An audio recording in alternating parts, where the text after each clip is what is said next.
السلام عليكم ورحمة الله متابعيني الغاليين، أهلا وسهلا بيكم. يا رب دايما تكونوا في أحسن حال. النهاردة إن شاء الله نعمل مع بعض أكلة بقى شعبية مصرية كده، حاجة يعني بجد اللي هي بقى بتفتح النفس فعلا.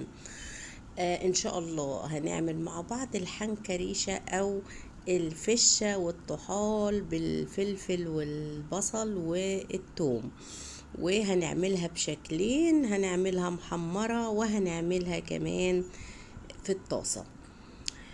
بسم الله الرحمن الرحيم، اللهم صل وسلم وبارك على سيدنا محمد وعلى آله وصحبه أجمعين. النهاردة معانا بقى الفشة زي ما انتوا شايفين والطحال. ده طبعا الطحال اهو، ودي الفشة.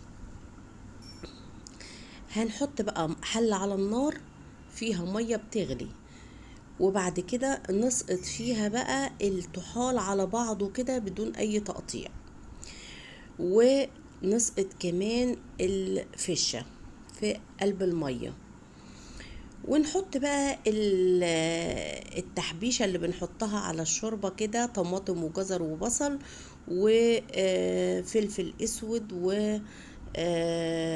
ولورا وحبهان، وهنغطي عليها بقى ونسيبها تتسلق كده، وهنحط كمان شوية ملح، بس مش هنحط الملح دلوقتي، يعني بعد نص ساعة كده هنحط الملح. شوفوا بقى الريم اللي طالع ده، لازم اشيل الريم ده علشان طبعا انا بكون غسلاها كويس جدا، ولكن لازم تطلع برضو ريم، وده لازم نشيله عشان ما يبقاش فيها اي ذرة زفارة. شلناها بقى وخلينا الشوربة بتاعتنا زي الفل. هنغطي عليها نكمل التسوية بتاعتها، وبعد كده بقى نطلعها، نختبرها ونطلعها بقى. زي ما انتوا شايفين الطحال اهو، سويناه بدون ما نقطعه ولا نجرحه عشان ناخد فايدته كاملة، وكمان الفشة برضو نفس الحكاية سويناها كاملة. هنبدأ بقى نسيبها تبرد الأول، وبعد ونجهز لها بقى الحاجات اللي هنحطها عليها.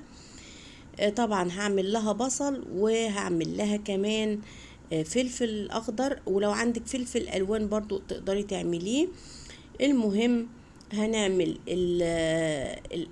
نجهز لها الحاجات بتاعتها كلها كده. قطعنا البصل، هنرجع بقى نقطع ايه الفلفل برضو كده، نقطعه كله يبقى شكل واحد، علشان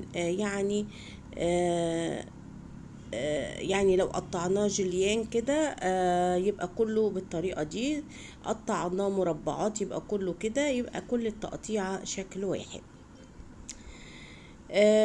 نبدأ بقى كمان بعد ما نقطع الفلفل ونجهزه، طبعا نحط قطعة بقى كده من الحار على فلفل بارد، يعني نعمل تشكيلة من الفلفل كده، ولكن طبعا على حسب ما بتحبه. لو في حد مش بيحب الحار مش بيحطه طبعا. نجيب بقى الطحال بعد ما برد كده، نحاول نشيل اي جلدة فيه كده على اساس ان هي ما تشدش في الاكل. طبعا في ناس بتقشره الاول قبل ما بتسلقه، ولكن علشان الواحد بيكون قلقان انه ممكن يتجرح منه وينزل من اللي جواه، وده طبعا بيقلل من فايدته او بيقلل من القيمة الغذائية بتاعته، فانا بسويه كده بدون اي ما اقشر منه اي حاجة، وبعد كده لما بيستوي ببدأ اقشره. ابدأ بقى اقطعه كده طرنشات. طبعا زي ما انتوا شايفين انا هقطعه كله، ولكن هعمل جزء هسيبه زي ما هو، وجزء تاني هقطعه قطع صغيرة جدا. عفوا. طبعا دول كده هركنهم علشان دول هيتعملوا محمرين، ولكن بقى هنعمل بقى الجزء اللي هنعمله في حنكريشة، هي بتتقال كده. بس هي أكلة جميلة قوي. في ناس بتعملها بالفشة بس، ولكن هي بتبقى جميلة جدا بالطحال والفشة كمان. ده طبعا في ناس ما بتعرفش تعمل الطحال، فانا بوريكم اشكال كتيرة اهي، يعني دول شكلين من اشكال اعمال الطحال، وفي شكل كمان هبقى اعمله لكم بعد كده. آه هنقطع برضو الفشة بتاعتنا طرنشات علشان برضو هيتعمل جزء محمر وجزء في الطاسة.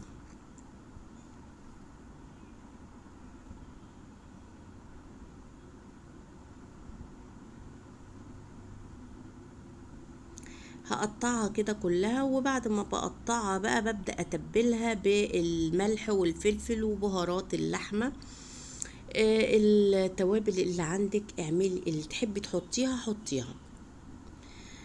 بعد كده بقى بعد ما بتبلها كويس قوي كلها ابدأ اقلبها كده واخليها كلها تبقى متغلفة بالتوابل، وابدأ اجهز بقى التغليف بتاع الجزء اللي هنحمره في الزيت. طبعا بنعمل بقسماط او فيجيتار اللي تحبيه اعمليه، وهنعمل شويه دي وبنتبل ده وده بالملح والفلفل وشويه ميه كده، وتبداي تنزلي تحطي الاول في الدقيق القطعه في الدقيق، وبعد كده في الميه، وبعد كده في الفيجيتار او البقسماط. هنعمل بقى الكميه ونروح بقى على الزيت ونعمل نقلي كل الكميه بتاعتنا، يكون الزيت كده قدح معاكي او غلي يعني. وبعد كده تقومي موسطنه النار كده، خليها وسط كده، وتحطي بقى تنزلي بالكميه بتاعتك، ولما تتحمر بتقلبيها، وهنطلعها بقى ونشوفها في الاخر مع باقي الاكله. دلوقتي بقى هنعمل الحنكريشه. هنحط بقى قطعة من الزبدة مع قطعة من الدهن كده، وهنقلب كله سيبهم يسيحوا كده وشوية زيت، ونبدأ بقى ننزل بالبصل بتاعنا اللي احنا قطعناه. طبعا انزلي بالكمية المناسبة، مش لازم انا مقطعة بالزيادة، ولكن مش هنزل بيه كله، انا اللي بيبقى زيادة معايا بركنه في الفريزر لأكلة تانية. تمام. انا كده بقى هسيب البصلة لما تدبل معايا كده، وبعد كده انزل بقى بالفلفل اللي انا مقطعاه برضو. تمام. طبعا حاطه حله كمان على البوتاجاز عشان كنت هعمل جنبها مكرونه، فكنت بسوي المكرونه. اقلب بقى الفلفل، و بعد كده اخده بقى كده وانزل بقى عليه بالفشه والممبار انا اسفه عشان كنت عامله يوميها ممبار كمان، بالفشه والطحال.